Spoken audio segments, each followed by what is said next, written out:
Oh, yes, thank you. Just this one, the one that's on this side. Yes, that red button. Yes, you have to hold it a little. There we go. Okay. Yeah.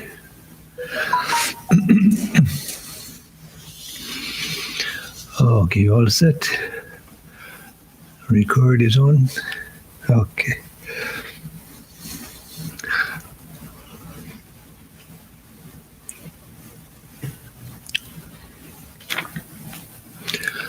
So welcome to the Vedanta Society of Greater Houston and to our Sunday service.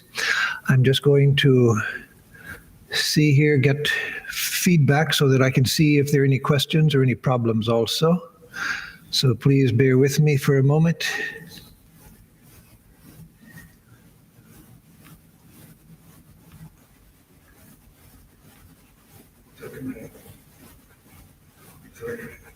It's okay. Okay.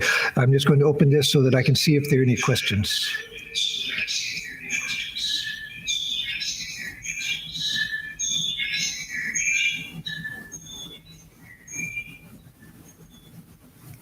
Okay. Just a moment, please.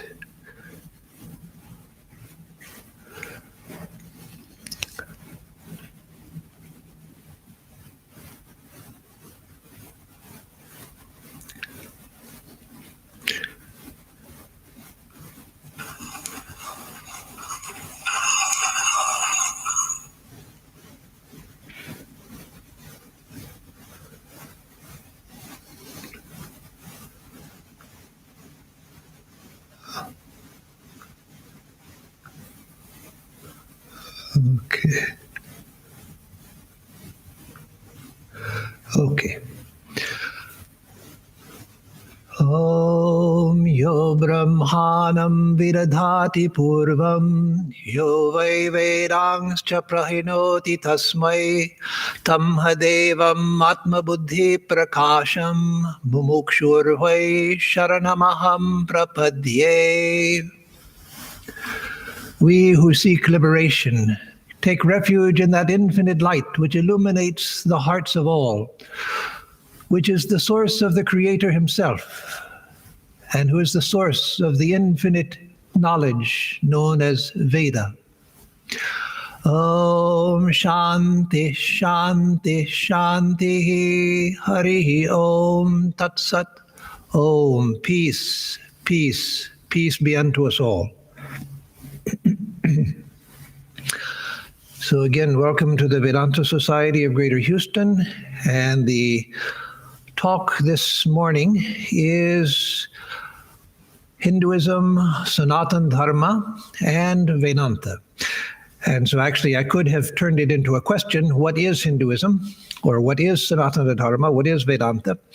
But that's what I'm going to talk about. The nature of Hinduism, what distinguishes it, what is the essence of it, what we mean by Sanatana Dharma as another name for Hinduism, and then the relationship of Vedanta to all of that. I was recently, as many of you know, recently in India for the whole month of March and into April. And the reason for my going this time was a conference that was held outside of Mumbai at a beautiful facility known as Govardhan Dham Eco Village, about 2.5 hours outside of Mumbai. And there the general topic for the conference was the treatment of Hinduism in the press. And so there were two parts to it: the Western press and then the Indian press. The concern about the way Hinduism is presented in both, and discussion of both the problem and what we might do to correct that which is seen as a problem. The almost universally negative treatment of Hinduism in the Western press, especially not so much Hinduism just as a religious tradition, but the negative presentation of Hindus and of the modern tradition of Hinduism in India. And so as part of that conference, we had an exercise where everyone, there were, I forget, maybe 30 of us gathered from parts of India and from around the world. And one of the exercises we did was to have everyone state what they thought Hinduism was in one sentence. Give a one-sentence definition of Hinduism. I thought I had all of those answers with me. I thought someone of our group had sent out an email with all of those responses, which would have been an interesting thing to discuss this morning. How different people see Hinduism in one sentence. In fact, one of the participants, as I will say a little later, had one word. And for her, Hinduism meant Ram. Just a single syllable word. Or in Sanskrit, 2 syllables, of course. So that's what we will discuss this morning. What is Hinduism? So I want to begin by reading from the very beginning of Sister Nivedita's introduction to the complete works of Swami Vivekananda. It's an extraordinary work. Her introduction to the complete works is in itself extraordinary, even independent of the complete works which it is introducing. And at the beginning of the introduction, she has this to say. In the 4 volumes of the works of Swami Vivekananda, and at this time there were only 4 volumes, now there are 9. In the 4 volumes of the works of Swami Vivekananda, which are to compose the present edition, we have what is not only a gospel to the world at large, but also to its own children, the charter of the Hindu faith.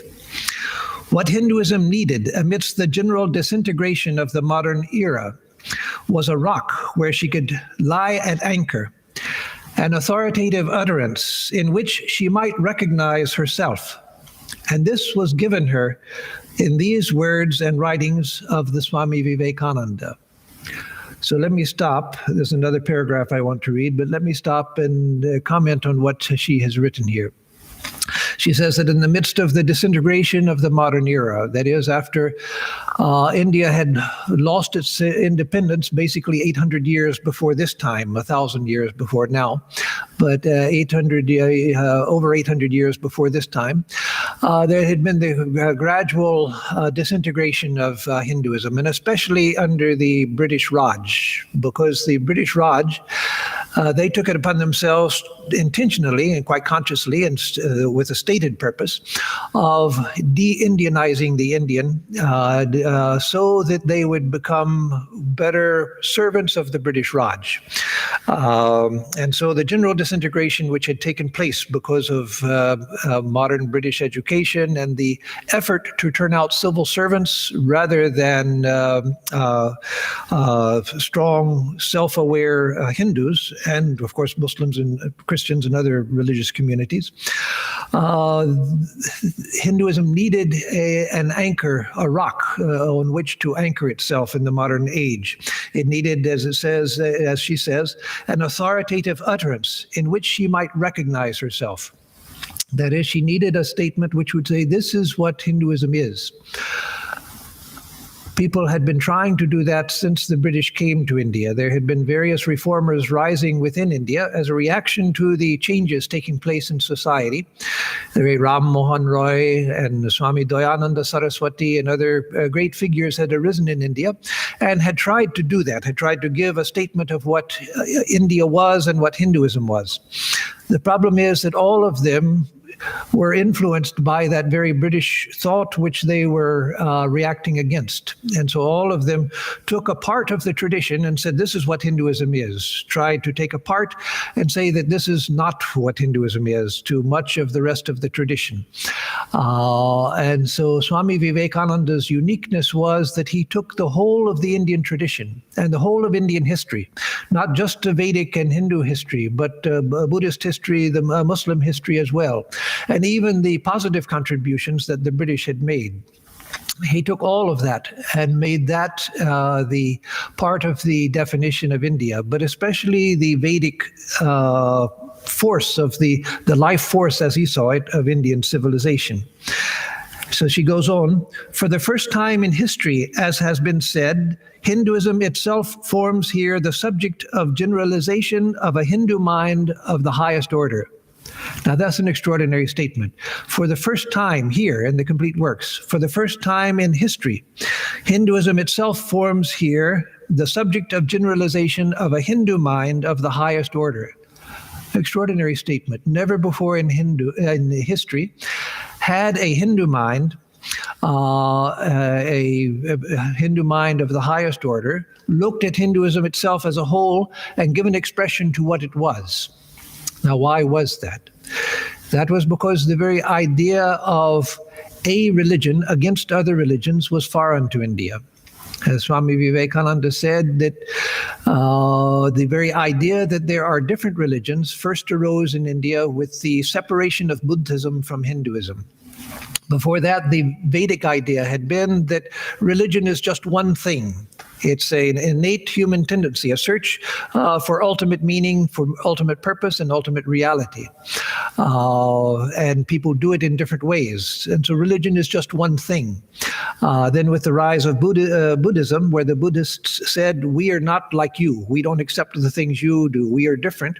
That idea of different religions arose. But still, it was not a part of the very self-concept of Hinduism to define itself in contradistinction to other traditions. And so within Hinduism, you find much more diversity within Hinduism than you find among Christianity, Judaism, and Islam. Those three traditions are much closer to each other than the various sects within Hinduism are to each other. And so Hinduism had always believed in great diversity and the diversity of approaches. And so there had not been the effort to say, what is Hinduism itself?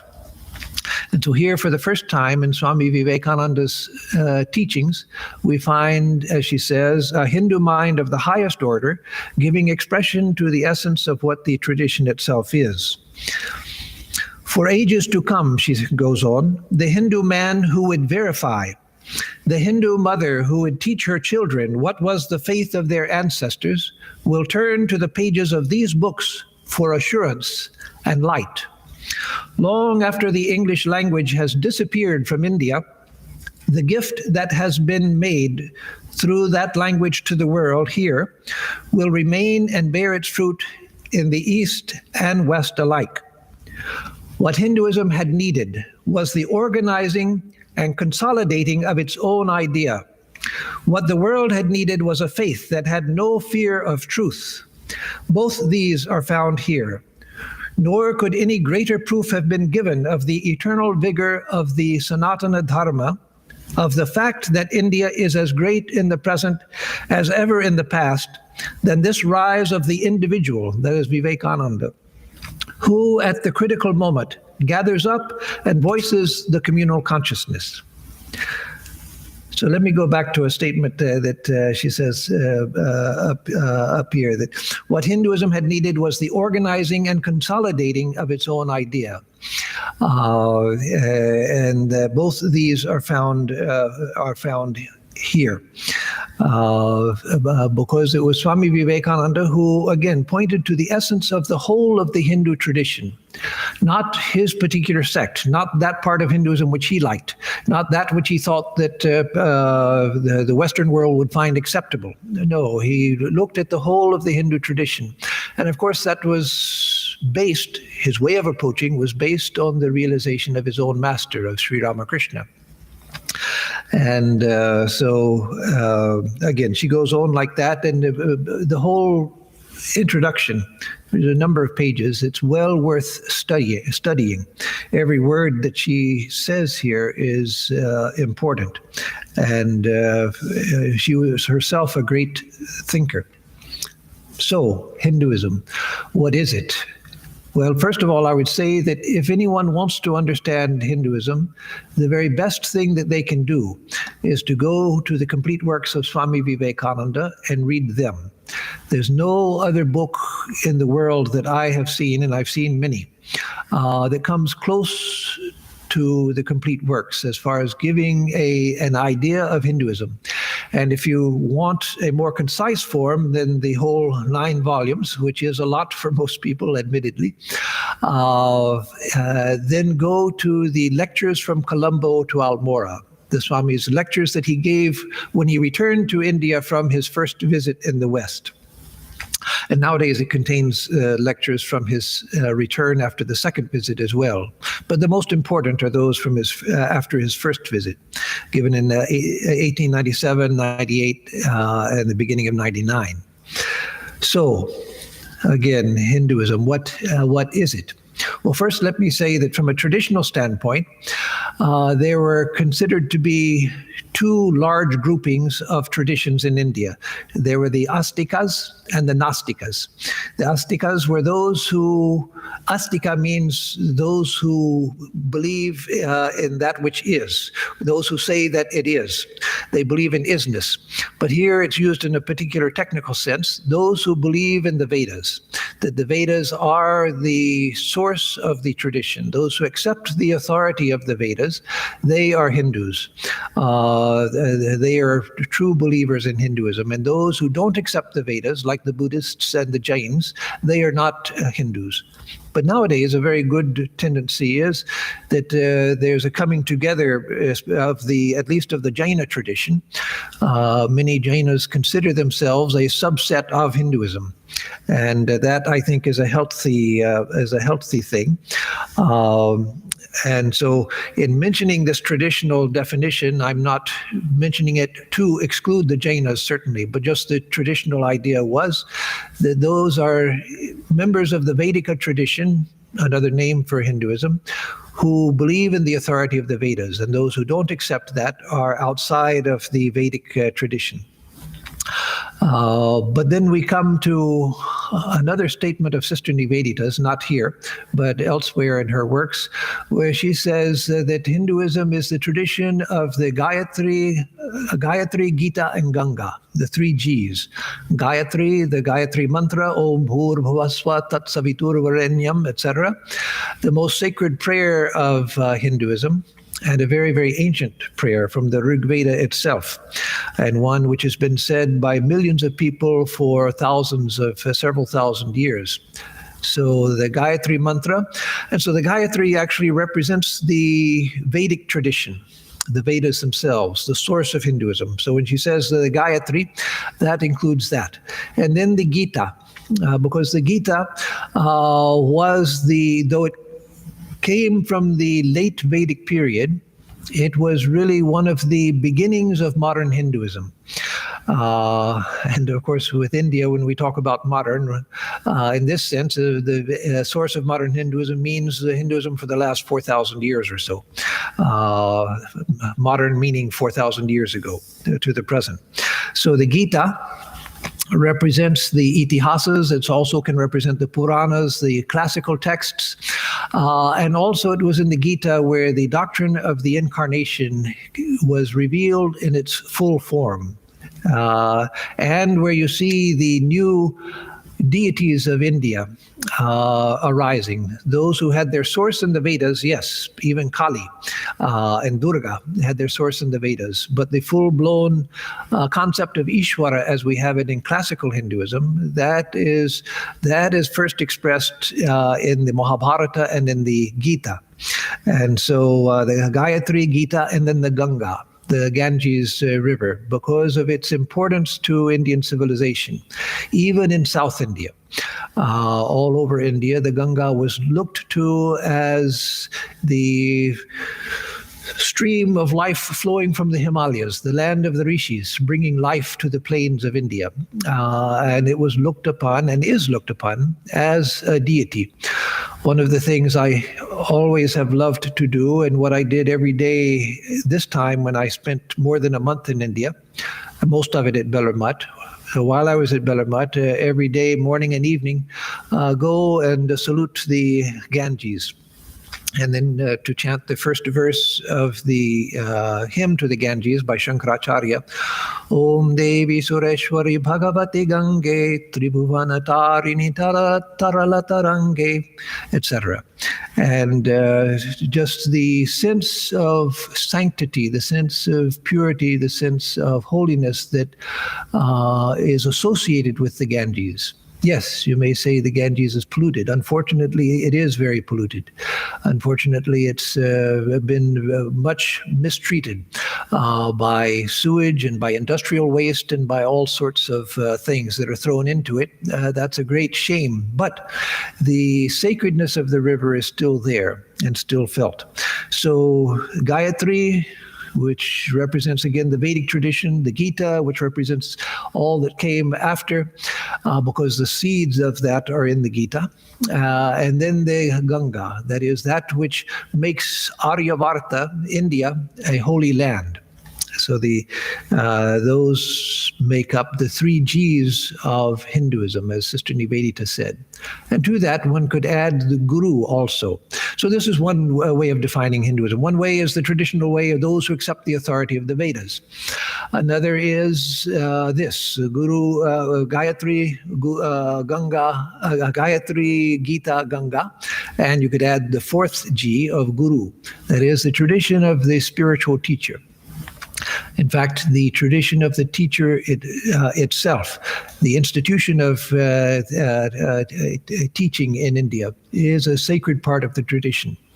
One of our monks, Swami Vivekananda, an American monk who lives in Southern California, he went to India for his sannyasa a few months before his sannyasa, I think about 6 months before his final vows, because before he joined, he got a PhD in physics.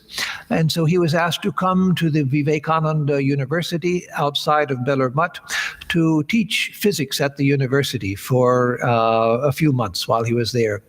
So he was not at all prepared for what happened the first day he walked into his class. As he walked into the class, all of the students stood up. He had had all of his education in America, where teachers hope that people just behave themselves in the class, but they certainly don't expect anyone to stand up or to show any deference to them. So he at first didn't know what was going on, and then it was explained to him that no, it's the tradition of respect for the teacher. And so one stands when the teacher comes in. So that idea of the sacredness of knowledge, which is very strong in Hinduism, and the idea that it's life which transmits life, not books which transmit life. We can get great inspiration and we can get great information from books, but we can't get life. And so the idea that it's life that transmits life to another. And so the sacred relationship of teacher to disciple. In India, in Hinduism, that is carried through in music, in astronomy, astrology, in mathematics, and whatever the traditional topic of knowledge was. Art, dance, everything. The guru is respected as the source of knowledge and the one who connects us to the ancient tradition. And so therefore, some of us chant sometimes this salutation to the lineage of teachers in the Advaita tradition, the non-dualistic tradition, which mentions from the Creator himself, Om Narayanam Padma Bhuvam Vashishtam Shaktim Cha Tatputra Parasharang Cha, etc., going through the ancient tradition of teachers from when God himself gave to the Creator, Brahma, the knowledge, and then Brahma gave to his sons, and then they passed it on to their disciples up to the modern age. And so Gayatri, Gita, Ganga, and you could add Guru to that. I mentioned my friend Dina Miriam, who at the conference, she was asked for her definition of Hinduism, and she said, Ram. That was it, Ram. And that was a good answer.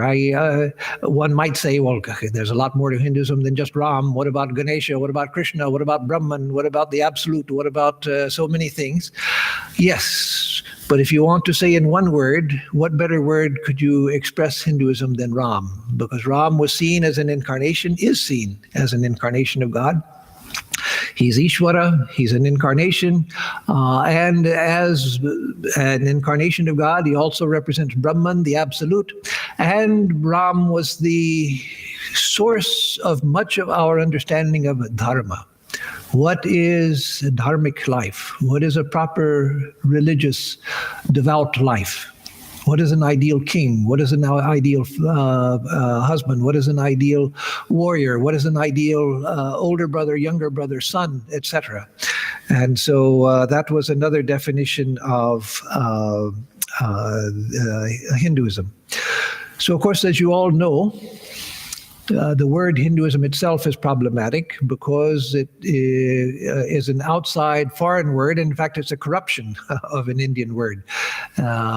Most all of you know that the word Hindu came from Sindhu. Sindhu refers to the Sindhu River. And when the word went to Iran, which was closely related culturally to Vedic India. And in Iran, people still recognize their ancient cultural connection to India. And so when the word Sindhu went to Iran, they didn't use the letter S, and they would substitute H for S. So Sindhu became Hindu. So Hindus were those who lived in the Sindhu Valley. And then when Hindu went from Iran to Greece, they dropped the H and it became Indus, the Indus River, and India became the name of the civilization. And so Hindu is a term that was used to describe the people who lived in the Sindhu Valley. But of course, Hinduism spread all over India. And so it's no longer really a proper term. Swami Vivekananda said, as I'll come to later, that Vedanta might be a better term for modern Hinduism. But now to change the term is probably too late. Hinduism is known by everyone as the moniker for the tradition, which is now known as Hinduism. And so to get everyone to change that name is probably more than we can do. And Swami Vivekananda says in another place in his lectures from Colombo to Almora, his lecture, The Common Bases of Hinduism, he says that if in the modern world the word Hindu has become a term of opprobrium, that is something that people look down on and despise, then it's up to us to make it the most honorable and most beautiful word in the world.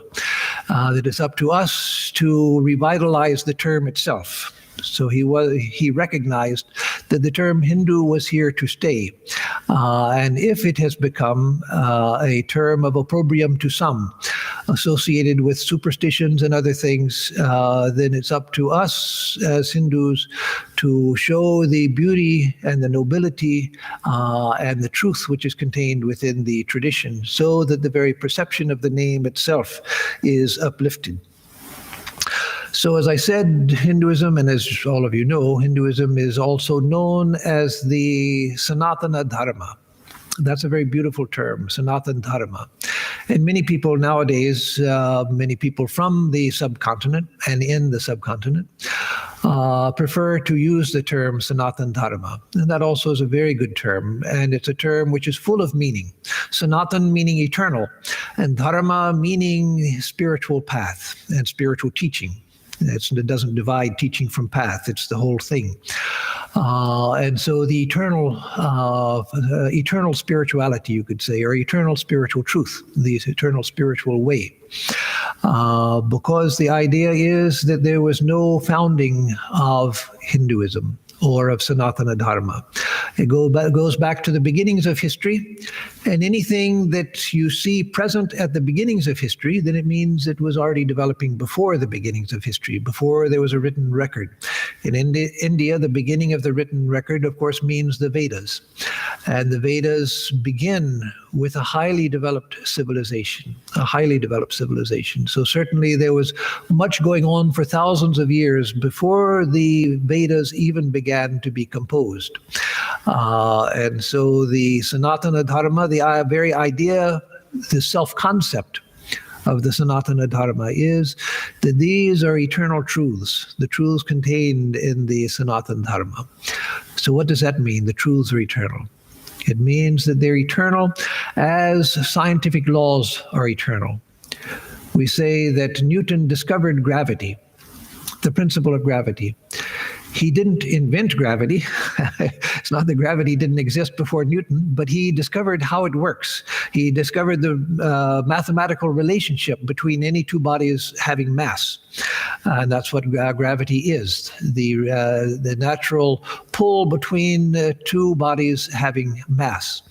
And so he discovered it. But the gravitation existed since the beginning of the universe. Gravitation was, if we believe in the Big Bang theory, there are other theories, but if we accept the Big Bang theory, it's that which held everything into a tiny concentrated mass of matter before the explosion into the universe. So gravity is, in that sense, eternal.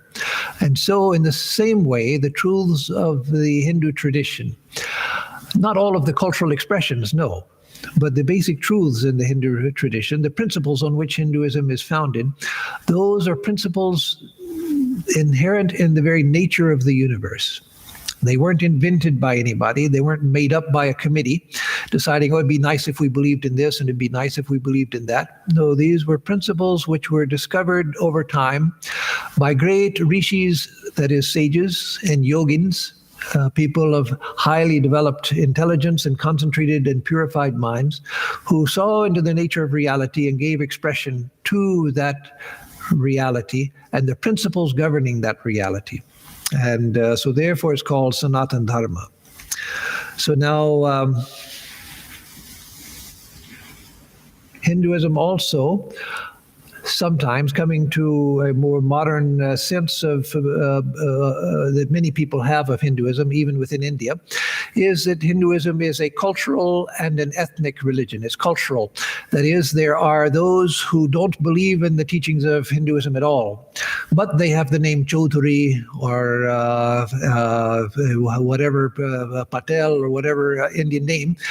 They may not believe in any of the teachings and may not practice anything, but they're Hindu because they have a Hindu name and came from a lineage of ethnic Hindus. And so that's one sense in which Hindu is used now, just people who belong to a certain ethnic group within India, a certain cultural group. Because the Muslims in India, they belong to the same blood group. The Indian Christians also, they're all part of the same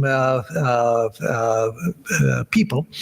But those who come from a lineage of Hindu families are called Hindu. And so cultural Hinduism is also tied to geographical Hinduism. That is, Hinduism tied to India. And so for many people today and for a long time, to be a Hindu means to have been born of Hindu parents. That's the primary identity of a Hindu. So one of my friends in India, one of our Swamis, who's actually from a Jaina family, a very dear friend of mine, we once were discussing at Bellarmat several years ago when I was living there to work on the complete works. Something came up about Hindu identity, and so he said to me, well, of course you're not Hindu. I said, what do you mean? Of course I'm a Hindu. I'm a Hindu sannyasi.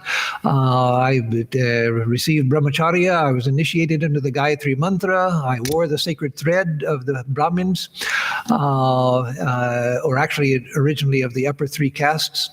And I took sannyasa. I've lived my whole adult life since the time I was 19 as a Hindu. What do you mean I'm not a Hindu? I said, well, no, you're a Christian. I said, no, I'm not a Christian. I don't practice anything in Christianity. I respect Christianity.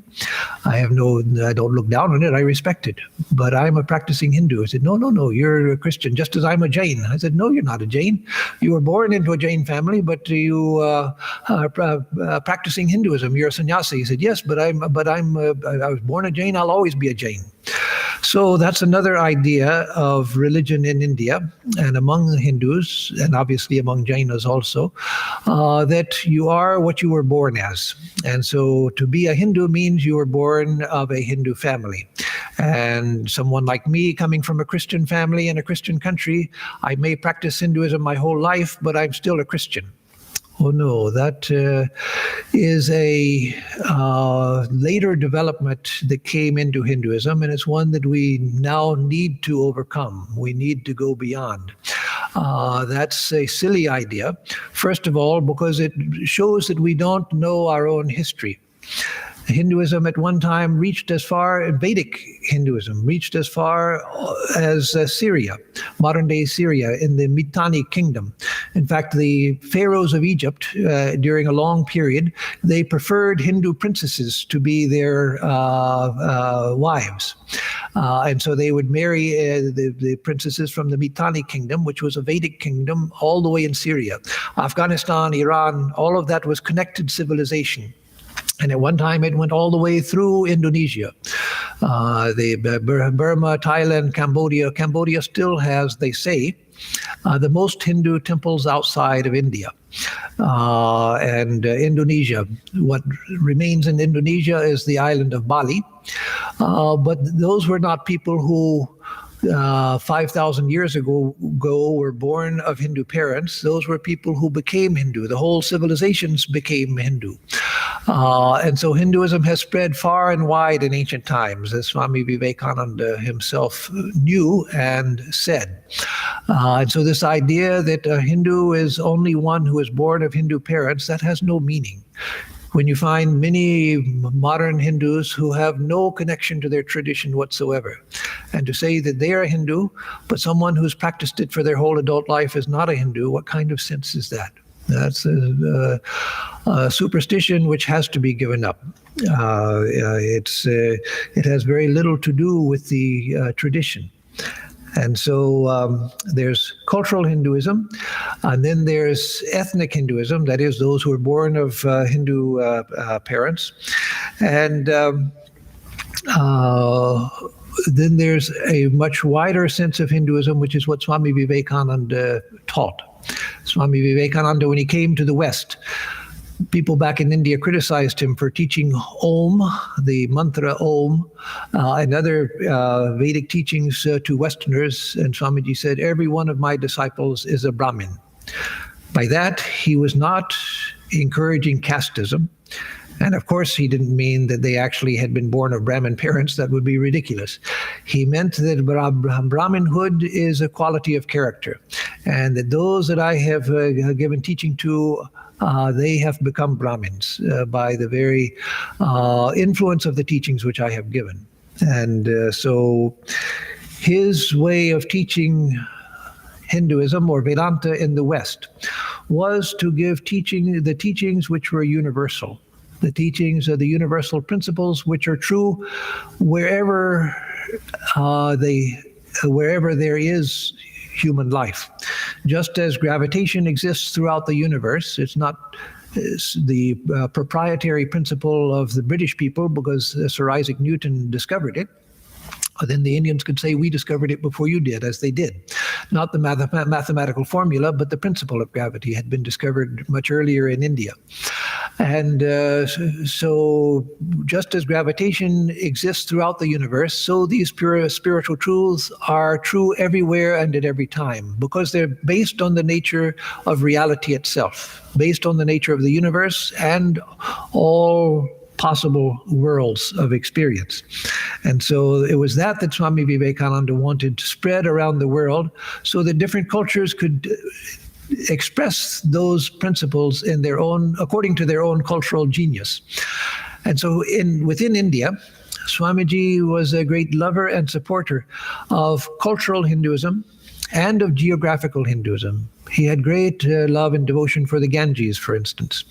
He had great love for Indian music and the various traditions of India. He had a love for all of it. And so he wasn't against that at all.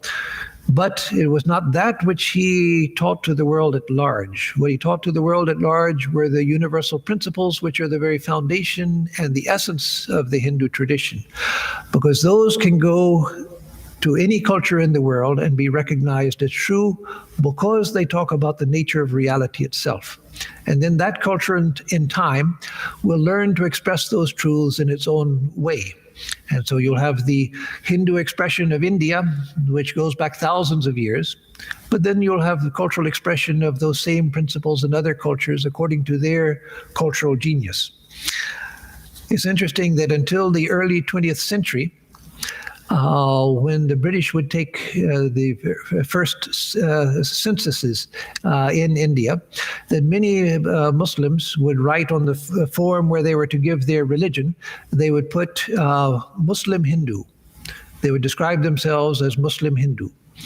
That was a wonderful thing, that the concept of Hindu was something that was very large and not something which was narrow, not defined as the Buddhists did and still tend to do, that we're not like you. Our teachings are different. We separate ourselves out from you. No, let Hinduism become so big that it contains everything. Let it become so big, not by losing itself, not by losing its own self-definition, but by recognizing its definition to already be innately liberal and open, so that it includes all.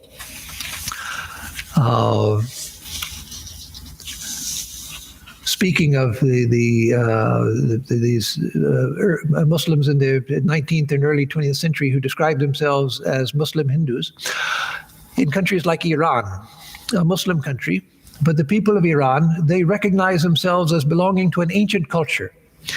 And they recognize that at a certain time, with the conquest of Iran by Islam, it became Islamic, but they see their history as going back to the beginning. The same with many in Egypt. Egypt at an early point in Islamic history became Islamic, but Egypt has an ancient history, and one of the earliest Christian countries with deep, deep Christian roots, and then the ancient Egyptian tradition, which lasted for 3,000 years. We are 2,000 years from Christ, but Egyptian civilization, ancient Egypt, the religion of ancient Egypt, that existed for 3,000 years. 1,000 years more than the time we have covered since the life of Christ. And so Egyptians also have that possibility of seeing that their culture and tradition goes back and includes that. So why shouldn't the same be in India? Why shouldn't all Christians, Muslims, Sikhs, everyone in India, as well as Hindus, see that we're part of an ancient culture? And yes, there have been various waves of cultural development in India, and I may belong to one, another may belong to another. But that was the idea of Hinduism which Swami Vivekananda had, that it was a vast, all-encompassing tradition, aware of its basic principles, but capable of infinite diversity. So in time, hopefully that will happen. And I know in Pakistan, some Muslim friends I have living in Pakistan, Sufis, and some living in Bangladesh, who already have that idea, So let that spread, let that grow. So now let me, in the remaining time, let me briefly say some of the common bases of Hinduism, those that Swami Vivekananda pointed to in his lecture, contained in lectures from Colombo to Almora, called the common bases of Hinduism. One is, again, the Veda. And Swami Vivekananda gave a modern expression to the meaning of Veda. One meaning, and the traditional meaning, is the texts of the four Vedas that we recognize. The text of the four Vedas, the books called the Veda.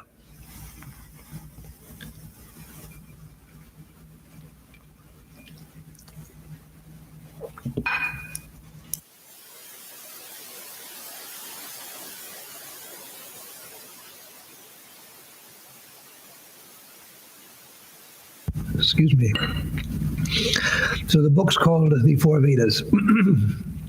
Swami Vivekananda explained that when it said that the Vedas are eternal, that doesn't mean the books themselves, though that was the traditional idea, that the very words of the Vedas were eternal. But Swamiji said, no, it means the truths expressed in the Vedas, that those, like, again, the principle of gravity, are eternal. And those are the foundation of Hinduism, and those we know that the sum total of the infinite truths on which this universe is founded are what are known as collectively as the Veda. And so the Veda is one of the common basis of Hinduism. But of course, as a common basis of Hinduism, it includes the books themselves. And then another idea which is common to all of the different forms of Hinduism is the idea of the Atman. Whether they call it Atman or Purusha, as it's called in Yoga and Sankhya, it doesn't matter. The concept is there that the inherent nature of every being is pure and perfect. In some traditions, like the Dvaita, the dualistic traditions, and the Vishishtadvaita of Ramanuja and others, the idea is that the innate purity of the soul has been affected by ignorance. It's been made small and unmanifest. The Advaitic idea is that it's never been changed. The innate nature is always perfectly pure and illumined. It's just that we don't see what is right in front of our eyes. We don't see our own nature as it is. But as Swamiji said, either way, the idea is that we are not sinners. We're not born in sin, that we are pure and perfect by nature.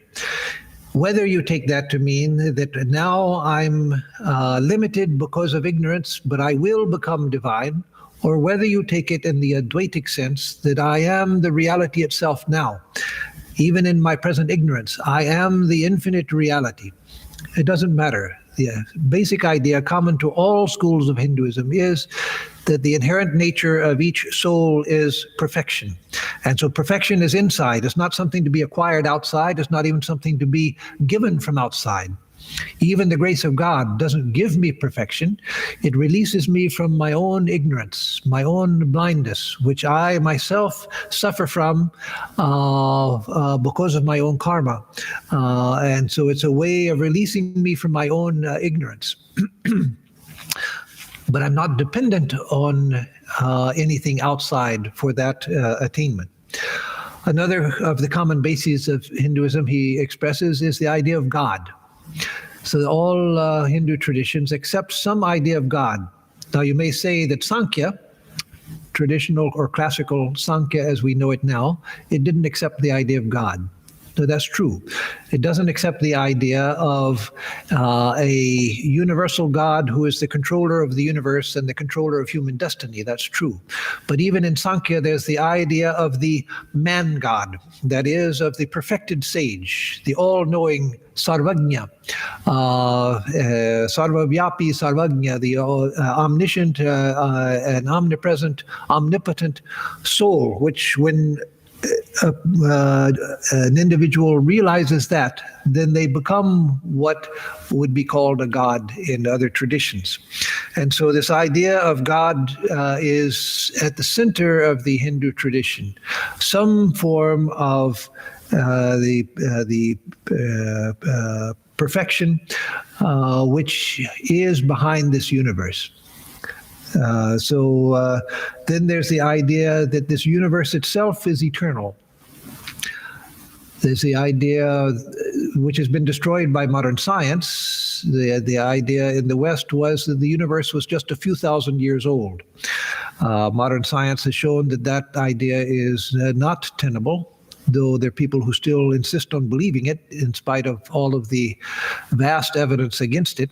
But Vedanta never believed that to begin with. Vedanta, or Hinduism, I should say, all schools of Hinduism, believed that the universe is eternal, that the universe has periods of expansion and has periods of contraction, expansion and contraction. But the universe itself has no beginning and it has no end. And so that is common. Creation in Hinduism means an expression, the divine reality coming into expression. Or in Sankhya again, which is the outlier here, even there's the idea of it's the expression of Prakriti when joined to the conscious soul. And so in either case, the nature is without beginning or without end. And the creation just means projection of out of that infinite reality. And evolution, what we know now as evolution, that is seen as working our way back towards that which we are. That is coming up from the forgetfulness of matter through higher and higher life forms until we get to human life where we have the possibility of realizing our full infinite divine nature. And then finishing that circle of the infinite going into creation and then going back to realize the infinite. So the infinite and eternal nature of the universe is another principle.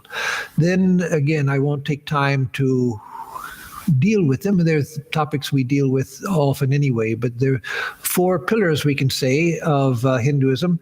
One is a Dharma. Dharma. That is, that there is a universal moral principle to the universe, and that the universe has a moral fabric to it. And so when I harm another person, it actually harms me. If I do good to others, it eventually brings good back to me. The idea of Dharma is that there is a moral fiber to the universe, and if I want to be happy, if I want to grow, if I want to expand my understanding and to lead a life of contentment, happiness, joy, I have to be in tune with Dharma. So Dharma is not based on God giving a list of things which he likes and a list of things he doesn't like and saying, if you do the things I don't like, I'll punish you. No, it's in the structure of the universe. The foundation of Dharma is the idea that there's one reality that's expressing itself as this universe. And so if I hurt anything in the universe, I'm actually hurting myself. And so that is the foundational principle in Dharma. And Dharma is what makes karma work, the law of karma, the law of the retribution, as Ralph Waldo Emerson called it. And so the idea of karma, and then tied to the law of karma is the idea of rebirth, reincarnation.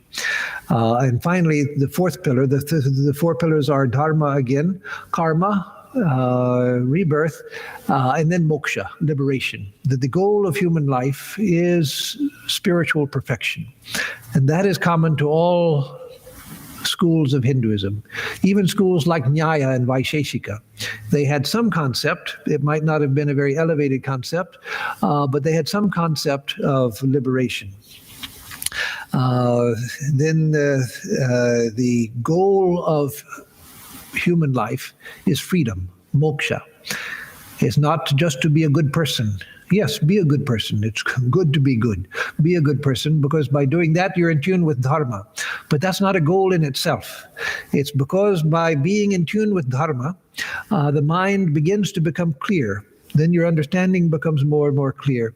And through right understanding, you begin to see the nature of the universe. You begin to see the nature of the soul.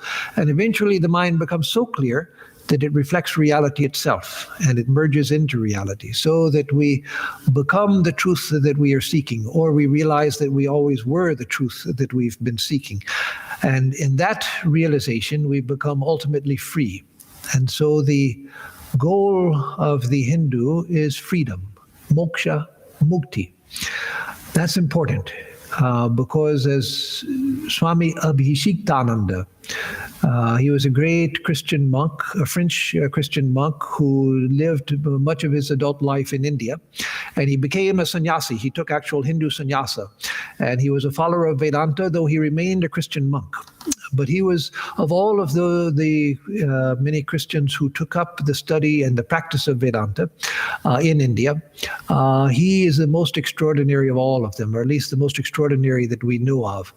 The one who went the furthest with his full identification with the Vedanta tradition, taking a Vedanta guru, Swami Vivekananda of South India, who passed away back around 1980, 81, something like that, I forget. I was living in India at that time. And so he said that the biggest problem in Christianity, he was speaking as a Christian monk, he remained a Benedictine monk all of his life.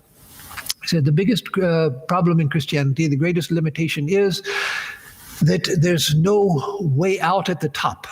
The church always remains over you. No matter how far you have gone in your spiritual realization, you still remain subject to the law and the dictates of the church. You never attain to freedom. But he said that in Vedanta, the goal itself is perfect mukti, perfect freedom, where you go beyond all scripture, you go beyond all tradition, you go beyond all rules.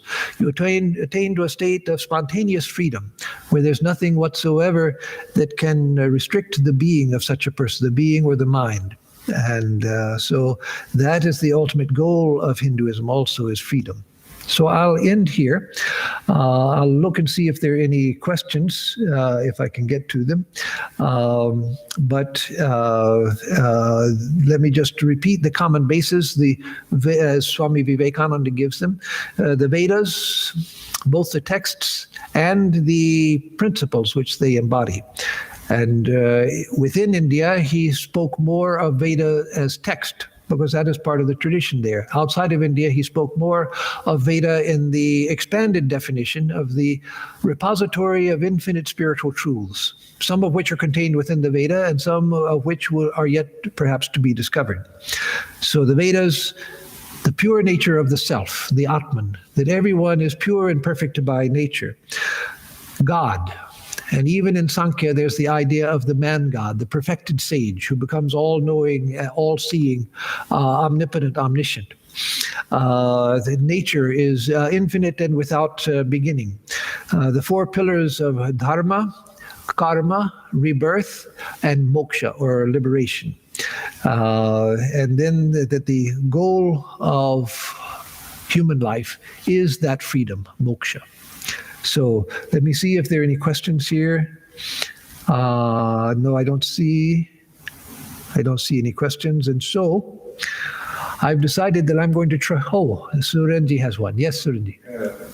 I'll repeat it for you in just a moment. That's okay. In the context of the younger generation, when they ride on the, when the population count is being given in this country, they ride ethnic, the origin is Hindu. How could they express themselves if somebody has to ask them, what kind of Hindu are you? And is there anything that they can talk about it with their peers and in the society? Yes. So the question for those of you in the larger audience, the digital audience, is that young people from Hindu origin, or young people who identify as Hindu, when they fill out a form giving your religious identity and they put Hindu, is there a way that they can express what it is that they are, other than just saying I'm Hindu? But if someone says, well, what does that mean? Well, what does it mean to be a Hindu? Is there a way that they can express it? That's a very good question, and certainly there are ways to give expression to it. My favorite way is to say that there are four basic principles of which a Hindu accepts. There are many types of Hinduism, you can say, but all of us accept these four ideas. One is that the human nature and the nature of every living being is basically divine. That our inner nature, my soul is spiritual. The nature of this universe itself has come out of a spiritual reality, which is often known as God. But this universe itself comes out of a spiritual reality. And then third, the purpose of life is to know that spiritual nature within and the spiritual nature without. And the fourth is that all religions are basically true. That the people find inspiration in different traditions because of different histories and different ways of understanding and so forth. But Hinduism is inherently a universalist tradition. Universalist meaning, in the Western context, where universalism was a Christian theological term, it means that everyone is going to be saved. No one is going to go to hell forever. That everyone eventually, working their way through life, will find their way to salvation. And so Hinduism is fundamentally universalist, that all different religious traditions, insofar as they are sincere, are good. So again, the inherent nature of every being is spiritual. The nature of this universe is spiritual. The purpose of life is to realize that spiritual dimension inside and to see it outside as well. And then all religions are basically true. And then, of course, people will always bring up, unfortunately, but we have to deal with it. They always bring up, well, what about cows? Why do you worship cows? They say, well, what about caste? What about all those strange deities, elephant-headed deities and monkey gods and all of these things? Well, then a person needs to have a ready answer for those things, because they are good answers for those. They're answers why those are good things, not bad things, as people here tend to think.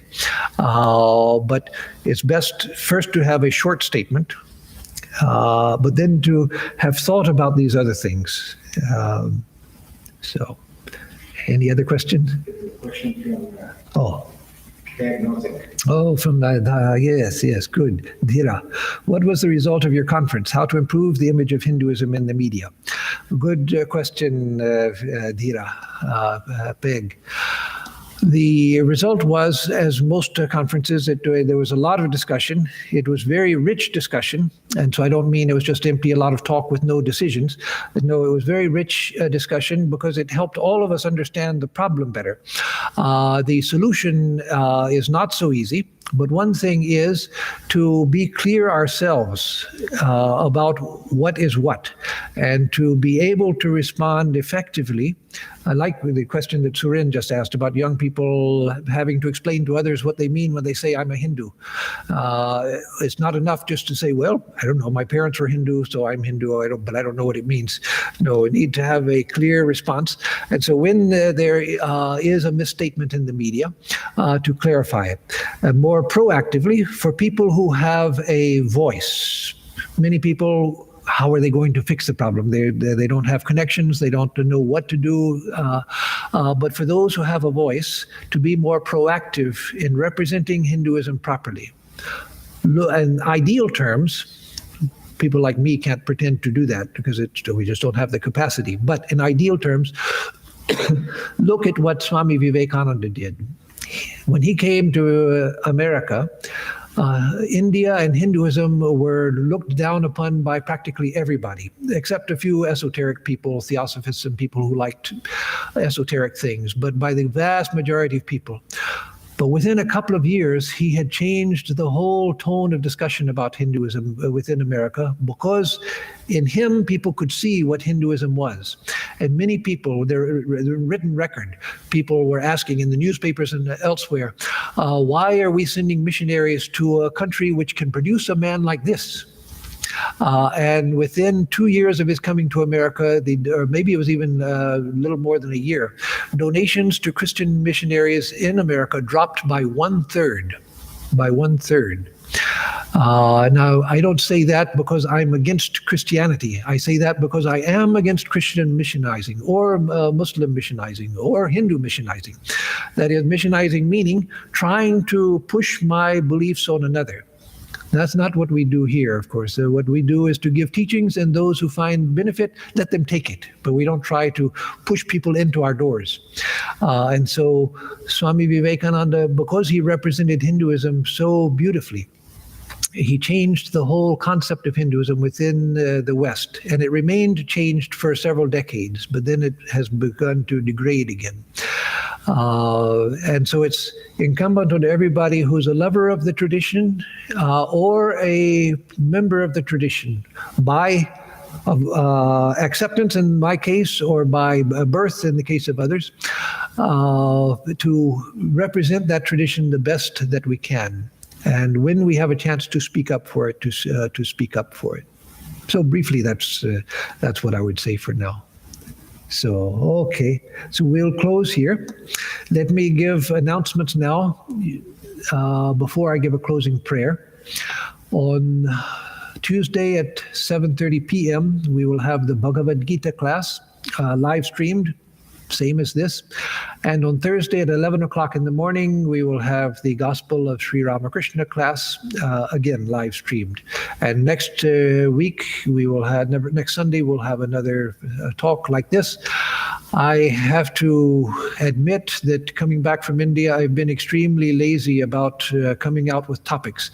I can't think of anything that I want to talk about until it's actually Saturday night. And then suddenly, last night, after night meditation and after supper, I sat at the computer and thought, now what am I going to say tomorrow? And so then I came up with this. So I'm sorry. That's all to say that for next Sunday, I have no topic yet. But I can guarantee you that if I'm alive and breathing and well enough, that we will have a lecture next Sunday on some topic. So with that, say goodbye to everyone for now and give a closing chant.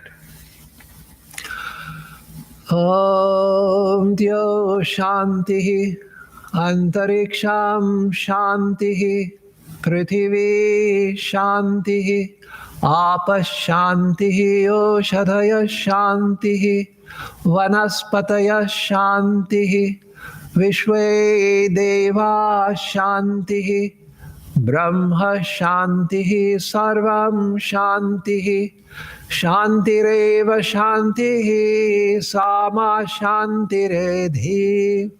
Om Shanti Shanti Shanti. Peace is in the heavens, peace is in the sky, peace is on earth, peace is in the waters, peace in the plants and the trees. The gods are peace. Peace is the nature of truth. Peace alone, peace. May that peace, real peace, be with us all. Om, peace, peace, peace be unto us and to all the beings of the universe.